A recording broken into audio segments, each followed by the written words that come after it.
कि संचित कर्मों का जो फल है, प्रारब्ध, और वह आत्मा और शरीर। अब पहले हम आत्मा और शरीर के उसको समझें। जीवात्मा वाहक है, एक शब्द। वाहक माने ढोने वाला। जैसे समय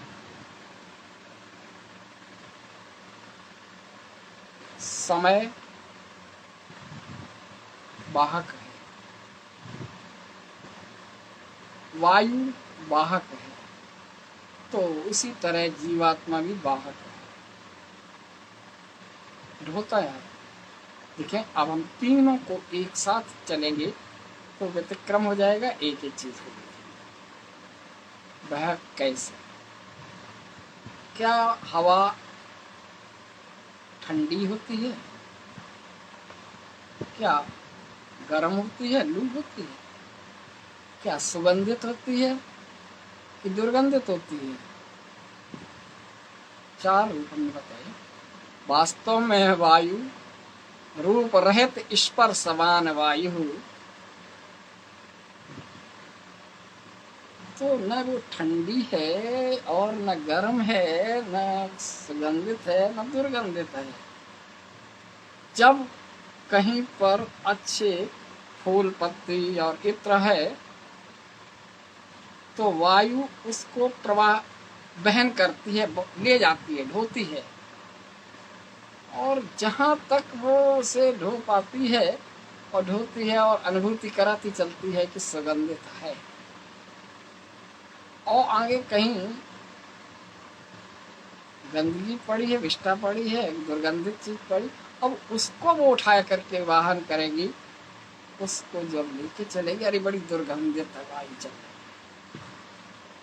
जब हिमालय पर, कश्मीर, हिमाचल प्रदेश और उत्तराखंड में बर्फबारी होती है या कहीं पानी बरसता है आसपास, यहाँ नहीं बरसा, जैसे मान लीजिए, और वायु वहां से हवा उस ठंडक को लेकर के चली तो वो शीत लहर बन गई, मौसम बदल रहा, ठंडक हो गई। ऊपर देखा पानी नहीं है, यहाँ कहीं ओले नहीं है, कहीं कुछ नहीं है, लेकिन वायु का जो प्रवाह है वो ठंडक का एहसास इसलिए करा रहा है कि वो बहुत ही ठंडक को लेकर के चल रही है। और ये जेठ वैसाख की दोपहर में सूर्य की तपन बढ़ जाती है और उस तपन को लेकर के जब बहती है तो वही लू बन जाती है। यानी क्या है? वायु कुछ भी नहीं है, केवल स्पर्शवान वायु है जिसको ग्रहण करती है हमारी त्वचा।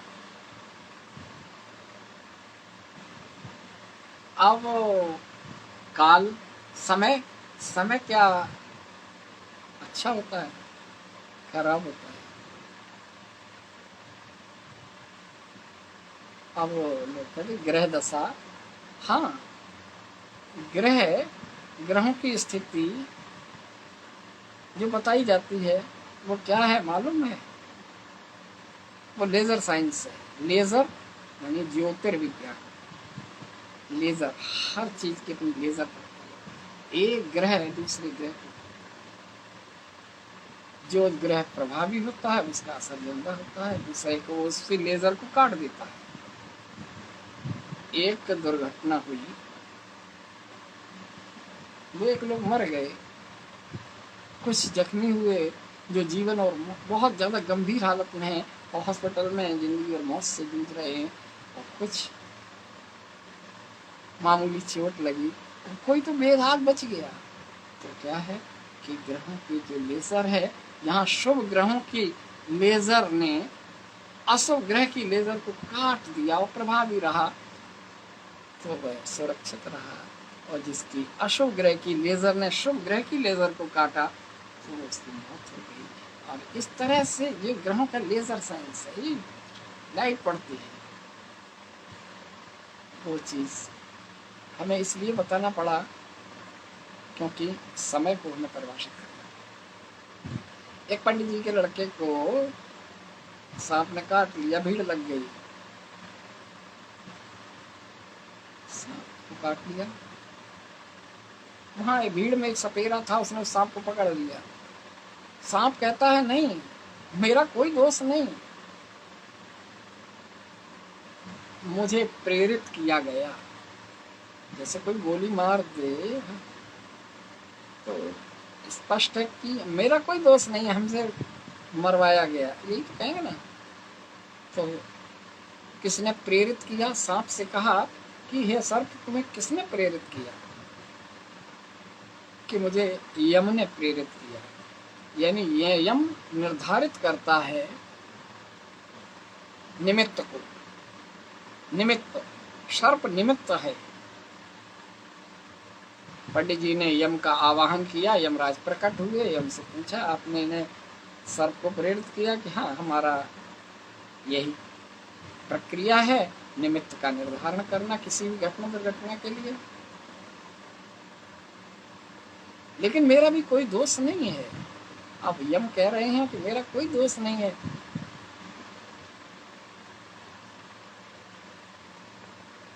मैं भी प्रेरित हूं। तुम किससे प्रेरित हो? समय से। समय यानी समय जब जैसा आता है, जिसको हम काल कहते हैं, इंग्लिश में टेंस कहते हैं, तो काल कहते हैं उसका काल आ गया। काल, समय। तो समय क्या है? खराब समय था इसलिए से क्या है? वास्तव में समय का आवाहन किया गया, समय प्रकट हुआ और समय ने कहा कि मुझे, मेरा भी कोई दोष नहीं, मैं भी प्रेरित हूँ। किससे प्रेरित? आप किससे प्रेरित हैं? आपने यम को निर्धारित किया, ये सब प्रक्रिया चली, लेकिन समय कहता है कि मैं कर्मों से प्रभावित हूँ।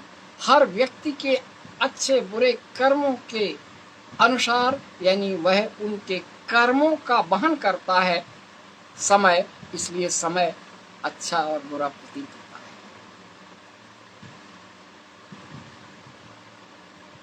जैसे कृत्य होगा हमारा, वैसा हमारा समय होता जाएगा। तो समय वहन करता है प्राणी के कर्मों को, और कर्म के अनुसार वह समय अच्छा बुरा खराब शुभ अशुभ प्रतीत होता है। बस उसी तरह से आत्मा वहन करती है किए हुए पाप और पुण्य को। ये सहजता में लोग कह देते हैं पाप और पुण्य साथ जाता है। पाप और पुण्य, पाप और पुण्य ही तो कर्म गए, और उसका कर्म गति का तात्पर्य, कहते कर्म गति है, कर्म गति का तात्पर्य है स्पष्टतया कि बोया पेड़ बबूल का आम कहाँ पे, जैसा कृत्य किया है वैसा फल भोगेगा। अब उस किए हुए कर्म के पाप और पुण्य का वहन करता है, उसे ढोकर के ले जाती है जीवात्मा। जीवात्मा ढोने का काम करती है। इस शरीर के किए हुए पाप और पुण्य को लेकर के वो गई। अब वो स्वर्ग या नरक या अपवर्ग मोक्ष की ओर चली गई, या किसी दूसरे शरीर में गई, और वहां जाकर के फिर वहां के जो उस समय के अनुसार जो वहां का, तो वहां के फिर उसने जो कृत्य किए उसके संचित कर्मों का फल भोगा। भोगता है ना, जीवात्मा भोगता है, और भोगता है वो ढो करके चलता है पाप और पुण्य को। तो पाप और पुण्य को जो प्राय कह देते हैं कि कुछ नहीं जाता, सब यहीं पड़ा रहता है और केवल पाप और पुण्य जाता है। वो पाप और पुण्य को ले जाता कौन है? वह जीवात्मा लेकर के जाती है। वह जीवात्मा ही दूसरे शरीर में जाएगी, तो वहां पर एक दोहा और पहले लिखा था जैसी है करनी रही वैसा फल का स्वाद। सत कर्मों के पुण्य की भी होती है म्याद। सुख जाने पर दुख का निश्चित है आरंभ। और क्षणिक सफलता पर हो क्यों इतना दम्भ। दम्भी संपाति उड़ा पाने को मारतंड।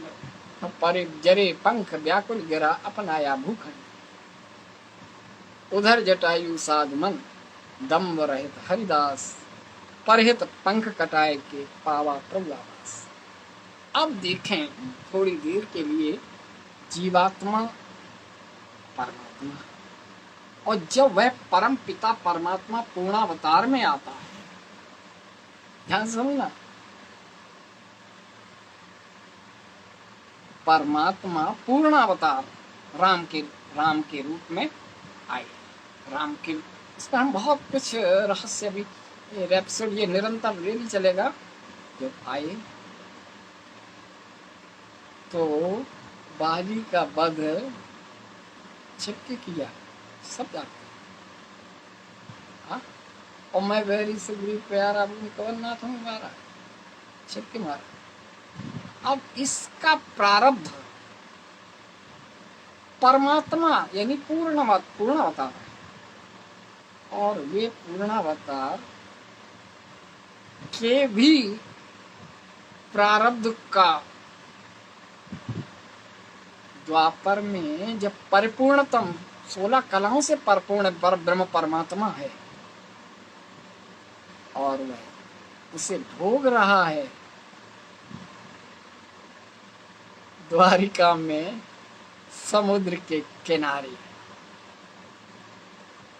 दुर्वासा के साप से उत्पन्न हुए मूसल की उस कील से, और वो व्याध भी छिप करके संहार करता है और अंगूठे के उस पद्म चिन्ह पर, और वो लोग चले जाते हैं।